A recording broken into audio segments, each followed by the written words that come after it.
in response to the Manipur Legislative Assembly's resolution on February 29, seeking the abrogation of the tripartite agreement for suspension of operations with the Kuki National Organization (KNO) and United People's Front (UPF), 10 MLAs representing the Kuki Zomi-Mar community vehemently condemned the decision, citing prejudice and bias against their community. The statement, issued by the 10 Kuki Zomi-Mar MLAs including Haukwalen Kipgem, LM Khote, Ngursanglur Sanate, Chinglun Thang, Kimnio Haukip, Hang Singh, Letpao Haukip, Nemcha Kipgen, Paulen Lal Haukip, Ledzamang Haukip, and Wongzangin Valte expressed their dissent and disapproval of the resolution, which they deem as one-sided and reflective of the myopic opinion.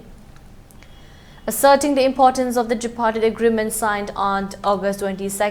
2008, the MLAs highlighted its role in significantly reducing violence in Manipur, particularly in the hill districts. They emphasized the existence of a robust mechanism, the Joint Monitoring Group (JMG), responsible for overseeing adherence to the agreement's ground rules. The MLAs questioned the basis of the Assembly's resolution, raising concerns about whether it was informed by any report or observation from the JMG.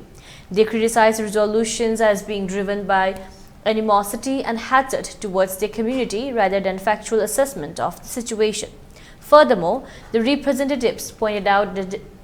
the recent signing of a peace accord with a faction of the United Nations Liberation Front (UNLF) initiated by the state government and suggested that the resolution should have addressed the role played by this outfit in the ongoing violence. The MLAs appealed to the Home Ministry, Government of India, urging a fair and just evaluation of the situation to prevent further discrimination and alienation of the Kuki Zomi-Mar people.